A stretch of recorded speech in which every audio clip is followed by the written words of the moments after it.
Hi, my name is Scott Walsh. Today I'm going to show you how to replace the straight knife cutter head in your auto planer to a spiral carbide insert cutter head by Sheartak. This instructional video pertains to the ubiquitous 4-post planer, the one with the motor on top and the fixed table. These were made for over 3 decades now, and they were available in a 13, 15, and a 16-inch model. The model I'll be working with today is my King Industrial 16-inch planer, but these instructions pertain to any of the imported models. The original Delta, on the other hand, has slight differences, but is otherwise mostly the same too. So some tools you'll need to complete the installation include some scrap lengths of 2x4 and maybe some 1/2-inch plywood scrap as well.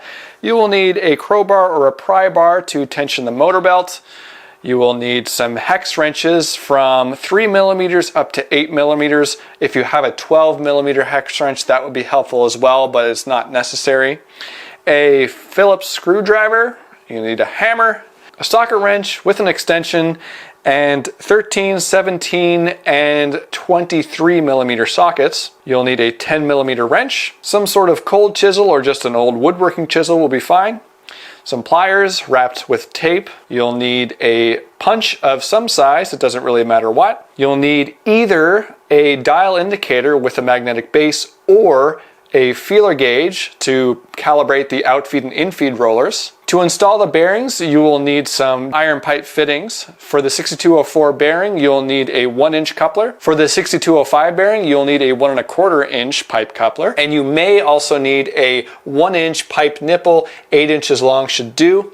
You will also need a hacksaw because you'll need to cut the 1 1/4-inch pipe down to a smaller diameter. You'll need 2 new bearings for the cutter head installation, a 6205 with 2 rubber seals for the motor side and a 6204 also with 2 rubber seals for the gearbox side. If you can't get rubber sealed, metal shields will also work. You will definitely need a new gearbox gasket. When we open the gearbox, the old gasket will most definitely tear and it will not be able to be reused. I found a replacement gasket through Grizzly, but if you can't find an exact replacement, you can always make your own using gasket paper and an appropriate sealant. The supplies you'll need for the installation of the cutter head include some machine oil, some Teflon tape, a wax-based motorcycle chain lube, some 80W90 gearbox oil. Penetrating oil always helps to remove rusty bolts, and a whole lot of paper towel. And also, I forgot to mention that you need a small length of 1-inch dowel. First things first, and I shouldn't have to say this, but I will, unplug the machine. Next, we're going to take the cover off the junction box on the motor to disconnect the wire that goes to the switch.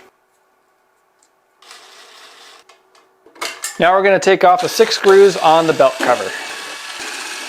Put some scrap wood underneath the motor so it protects the dust hood when the motor falls as we loosen it. Loosen the 2 17mm bolts so we can drop the motor mount bracket off the belt guard bracket. Now we can remove the belts. There we go. Now we can lift the motor off. Be careful, it's very heavy.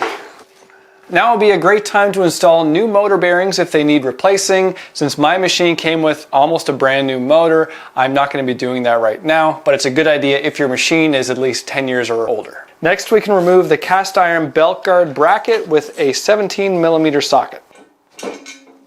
Next, we can remove the dust hood. Use a scrap piece of 2x4 to wedge in between the casting and the old cutter knife head. Now we can use that to lock the head in while we use a 23mm socket to remove this nut off the pulley. Next, remove the pulley and do not lose the key. If you're having trouble getting the pulley off, you might want to soak it with some penetrating oil. If you're still having problems getting it off, you might need to use a set of pullers. Next, we need to remove the gear cover by unscrewing these 4 Phillips screws, 2 on either side. Next, remove the chain tensioner spring and each of these 13mm bolts that hold on the drive sprockets.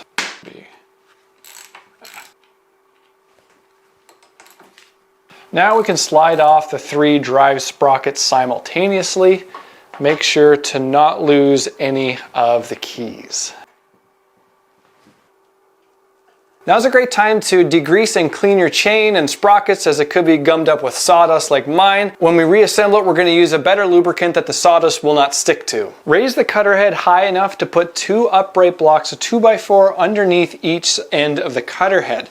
And now we're going to lower the cutter head back down so that it rests on those blocks. To remove the gearbox, we need to remove the 4 6mm socket cap screws from above. Back to the motor side of the planer, thread the pulley nut back onto the end of the shaft so it protects the threads when we tap on it. Gently tap the pulley side of the cutter head with a block of wood and a hammer to gently free the cutter head of the bearing.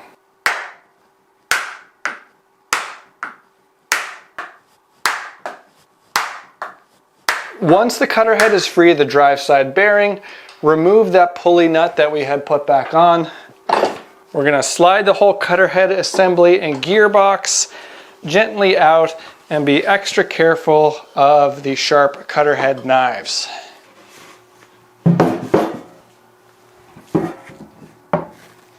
With the cutter head and gearbox assembly on my bench on some sort of platform here, I'm going to first remove the oil fill plug, then I'm going to remove the drain.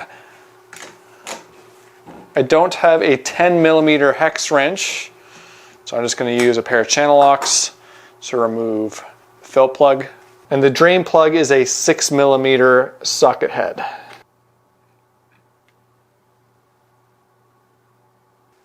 Before I forget, I'm just going to put the fill plug and the drain plug back in case I forget later. Now I'm going to take the whole assembly and put it so that the gearbox is facing upright in my vise. So to remove the gearbox lid, we need to remove these 5 socket cap screws. I believe they are 5mm. The lid is being held on by 3 sets of gears within.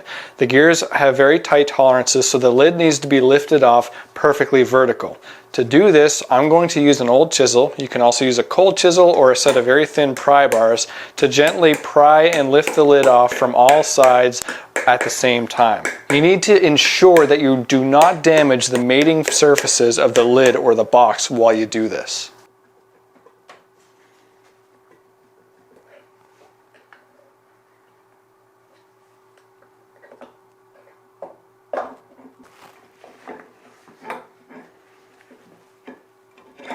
It would have been nice if the gears had come out completely on the lid side. Unfortunately, they kind of came apart in both sides. It's not going to be a problem. I'm just going to work around the gears that are here. This is the gear in question. It's actually bolted onto the end of the cutter head.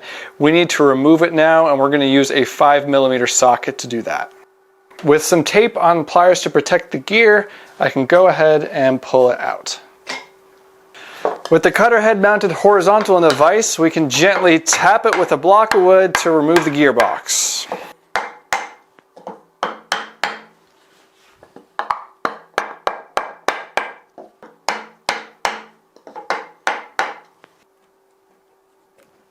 Now I want to clean the bushings that both the Infeed and Outfeed rollers ride in. They're all gunked up. To do that, there are 4 8mm socket cap screws that hold the springs in. From the underside, there is a socket cap screw holding the ends of each the Infeed and Outfeed rollers in. The spring will fall out and be very gross. And then you can slide it out from the other end. With the parts all cleaned and degreased, I can reassemble them.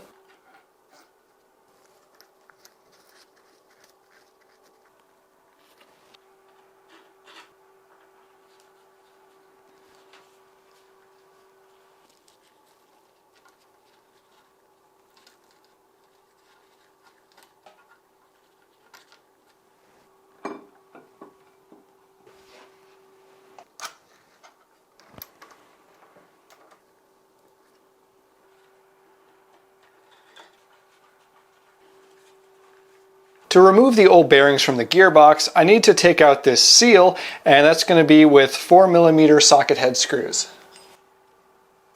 Now from the inside of the gearbox, we can use a punch to just gently tap out the bearing from the inside. For the bearing inside the main casting, we can also use a punch to knock it from the inside out. It's time to install the new bearings. We don't want to reuse the old bearings because they're very inexpensive to replace, and chances are they must be 10 years or older in your machine, so it's time to do it anyway. When looking for new bearings for your machine, make sure you buy a reputable name from an authorized dealer. The reason, as crazy as it sounds, is that there exists counterfeit bearings on the market that claim to be a certain brand name and specification, when in actuality they are definitely not, and they will not last a long time, and they can potentially damage your machine. The specification for the bearing that exists on the pulley side of the Cutterhead is a 6205. The bearings need to be either shielded or sealed. I prefer sealed over shielded personally, so this one has 2 rubber seals on each side.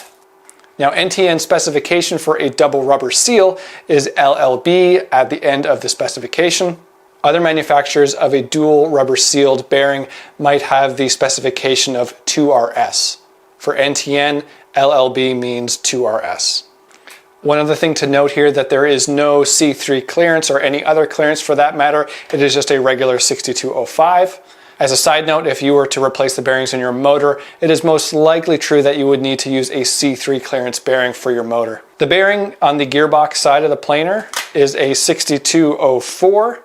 I was unable to find a dual rubber seal, so instead I got a shielded bearing, and that should be adequate for this as well. The planer was originally sold with shielded bearings, so it's going to be perfectly fine. A shielded bearing would have ZZ appended onto the end of the specification to indicate that it is a double shielded bearing. To install the bearing on the pulley side of the Cutterhead, we need to gently press or tap the bearing into its machined housing in the casting. Since the outer race of this bearing is going to fit into the casting here, we only want to apply pressure to the outer race, not the inner race or the seal. To do that, I have found at the hardware store a coupling for a 1 1/4 inch galvanized pipe. Now, the coupling by itself wasn't an exact diameter what I needed, so I took a hacksaw and cut off this outer flange. When I did that and sanded the inside face, this diameter matches up almost perfectly with the outside diameter of the race. It's just a slight bit undersized, which is exactly what you want.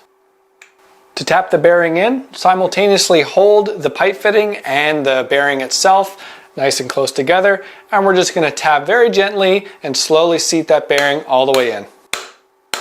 When tapping the bearing, it's not accurate enough to just tap it in the center hoping that it goes in perfectly flat, so what I'm going to do is tap opposite sides in sort of a cross pattern.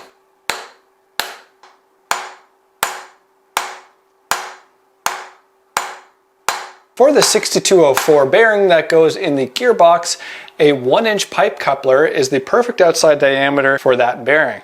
The only thing I did was sand this face flush so that it applies even pressure to the outside bearing race. So that I don't damage the gears that are in the gearbox as it is, I inserted the 5 socket cap screws so that they act as standoffs when I tip the gearbox upside down and drive the bearing in from this side with a hammer.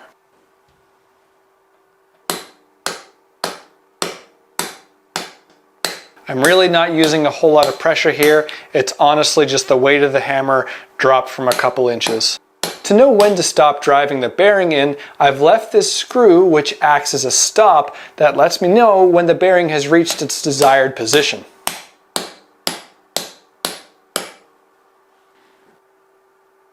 Before reinstalling the seal for the shaft of the Cutterhead on the gearbox, make sure that the seal is in very good condition. Luckily mine is, so I don't have to replace it, but you might want to consider replacing yours if it has signs of wear. Originally, the manufacturer seemed to have used a bead of clear silicone to seal this seal plate, if that's what it's called. So I will also put a small bead of clear silicone around here to do the same purpose so that there's no oil leaks. Make sure the flat part of the plate is on the bottom.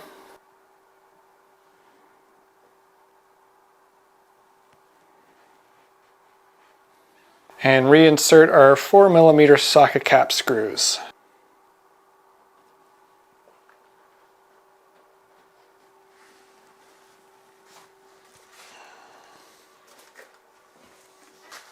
I'm just wiping down the cutter head with some degreaser because of the oil that it's packed in is a little bit excessive. Now obviously the cutter head is very sharp, so we want to make sure we don't cut ourselves while handling it, as well as not damage any of the inserts while we're installing it. So you can use anything like craft paper, anything thicker to wrap it in. I'm going to wrap around some thick paper bags and tape them on.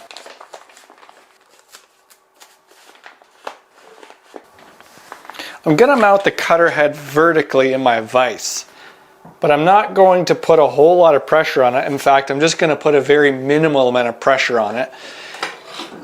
And I'm going to be supporting it from underneath with this box. So I just put enough pressure on it so it's not going to tip. Now I can take the gearbox and slide this seal through the end of the shaft, lining it up with the bearing. Now very gently with a block of wood and a hammer, I can tap around the perimeter evenly on all four sides to slowly seat the shaft onto the bearing. To fully seat the bearing from the inner race onto the shaft, I'm using a small length of 1-inch dowel. Now because I couldn't take the gears out of mine, the gears are slightly inhibiting where I need to place the dowel, so I just chopped out a couple notches in the dowel to allow me to get around it. I'm flush with the notch that's on the end of the shaft. I think I'm gonna have to cut a recess in the end of the dowel to get it to go just a little bit further. I just used a Forstner bit to carve a little recess in the end of the dowel. I think we're in.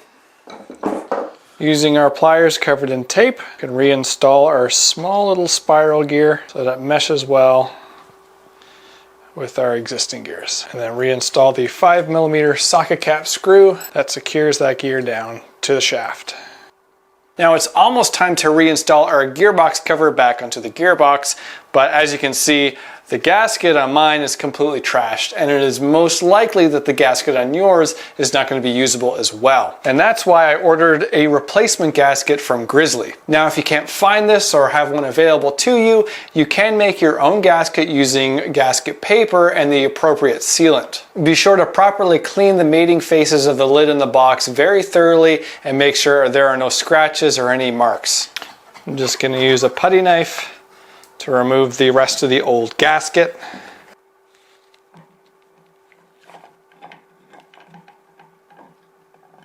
Now you don't need to use a whole lot of force to fit the lid of the gearbox back onto the box itself. Things will just kind of wiggle in place most of the way.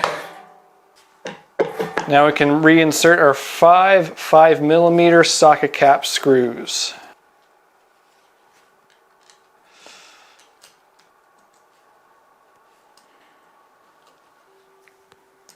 One last little tidbit before I put the cutter head and gearbox back in the planer is I'm going to take the drain plug from the gearbox and I'm going to wrap a little bit of Teflon tape around it to prevent any leaks. And I don't want to wrap the tape too close to the end in case any of that Teflon breaks loose and into the gears. I'm just going to apply it to the outside edge of the plug.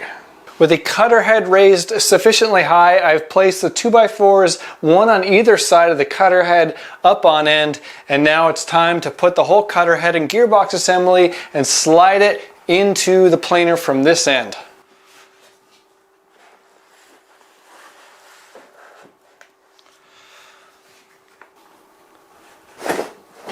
Whoop.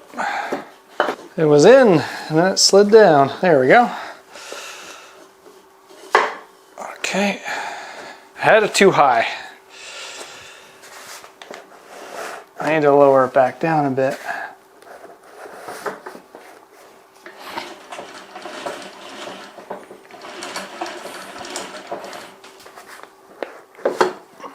Okay. All right. It's in as far as I can get it now without pressing it into the bearing. And I'm going to lower it down just a bit more to bring it to the proper height. Now it's time to tap it home. I'm just going to use a block of wood, gently tap it on the outside of the gearbox, and it's going to slowly push it through on the other bearing.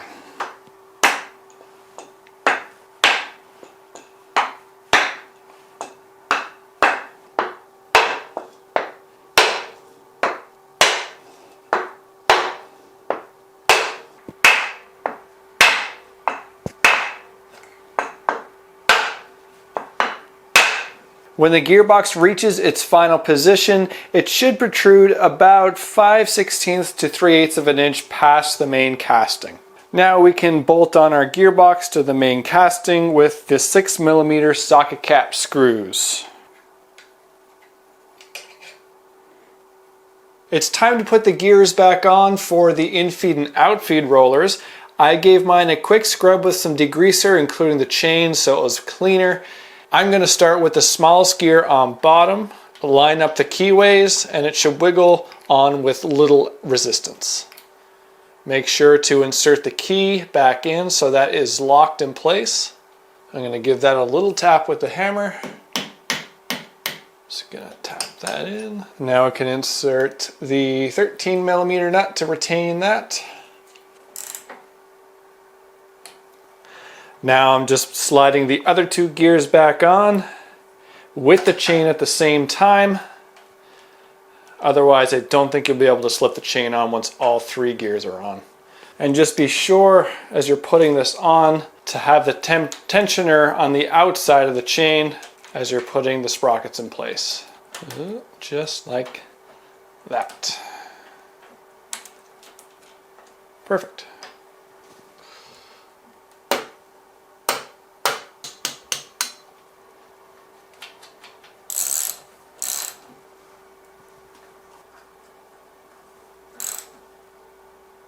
And now put our spring onto its little posts there. It's time to fill the gearbox with oil, so I'm going to take out the fill plug.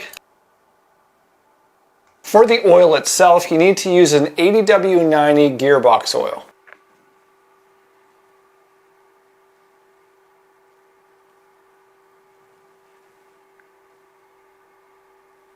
And fill it up so that it reaches the right level on the sight glass. That took approximately 500 milliliters or about 24 ounces. Before we close up the gearbox, we want to lubricate the chain and the sprockets. I'm going to be using a lubricant that's wax-based. It's specific for motorcycle chains so they don't get dirty. So for this, it'll prevent sawdust from sticking to the chain and sprockets. Now it's time to reinstall the gear cover. Back to the motor side of the planer, it's time to reinstall the pulley. Make sure that the keyway is lined up and reinstall the key.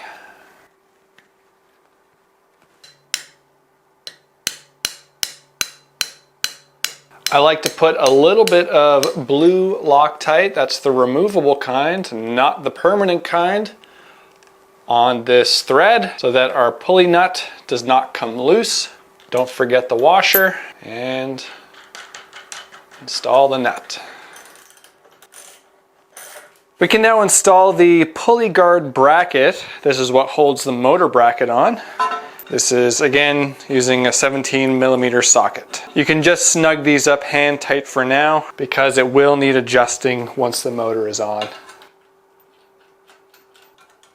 Now we can take off the paper before we put the dust hood on and the motor over that. Before the motor is on, now is a great time to double check that the torque setting on all the carbide inserts is correct.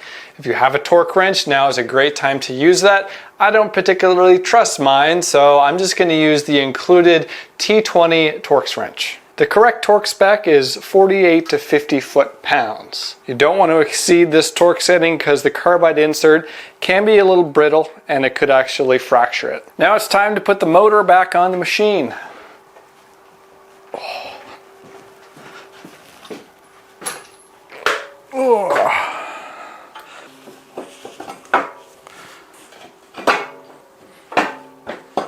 You can use a pry bar with a block of wood to protect the cast iron to gently lift the motor so that you can get the bolt hole lined up with the slot. These threads are a little long, so I'm just going to buzz these in.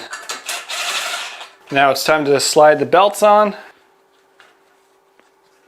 And with them properly on, we can tension it. Using a pry bar and protecting the cast iron with a block of wood again, we can gently lift underneath the motor to lift everything into tension.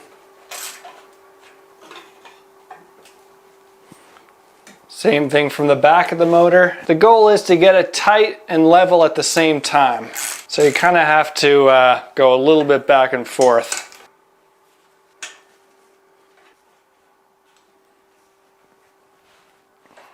Now you need to ensure that the motor pulley and the Cutterhead pulley are in the same plane, otherwise you can damage your belts over time. To do that, I'm just going to take a nice straight edge and sight down to see if the belt is parallel with the straight edge. To slide the dust hood on, we need to make sure to extend the head up all the way flush with the top of the posts. Now we can reinstall our pulley cover. Now we can wire the switch back to the motor.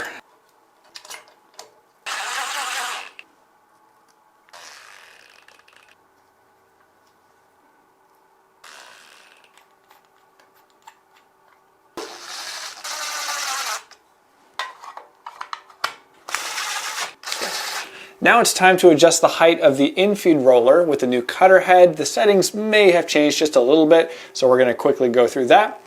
First, we're going to use a dial indicator and we're going to measure the bottom dead center of the Cutterhead up here. I have put the transmission or the gearbox in neutral so I can spin the Cutterhead just by twisting it, and you'll see as I twist it on the gauge there where it reaches the bottom and then comes back. So once again, it reaches the bottom right there and it comes back. So I know right there is the bottom dead center. Now I can adjust the arm to put it to 0. Now I can unlock it very gently, lift the dial off, and moving it to the bottom of the Infeed roller right here. And we can also spin the Infeed roller to find the bottom dead center of the teeth, which looks to be around right there. Using a 10mm wrench, we can unlock the adjustment set screw.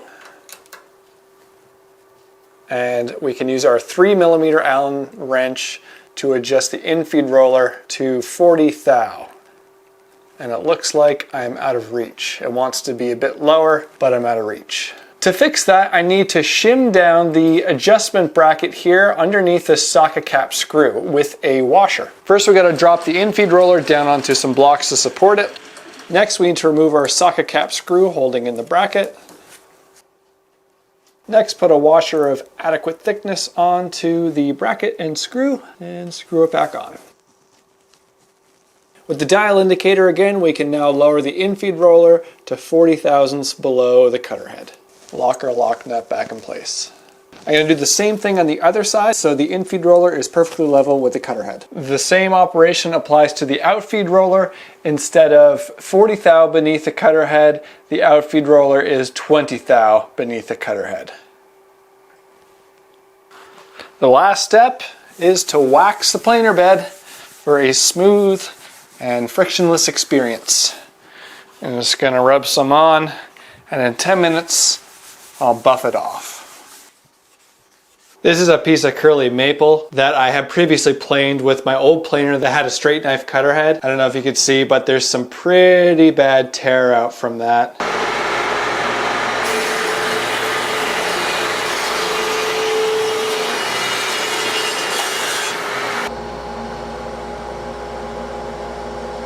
And with that, the installation of the Cutterhead is complete and the performance is amazing. Installing a Cutterhead into a planer may seem like a fairly daunting task, but I can assure you it's pretty straightforward if you take your time and follow the correct procedure laid out in this video. Sheartak has Cutterheads available for an astonishing large number of different planers and jointers. But if your planer or jointer is particularly unique, Sheartak also offers custom Cutterheads too. Sheartak also offers a wide variety of different shaper heads and router bits. If you have any questions about anything you've seen in this video or anything else, don't hesitate to contact Sheartak. They're extremely helpful in answering any queries. Visit sheartak.com for more information and to purchase your new Cutterhead. Thanks for watching.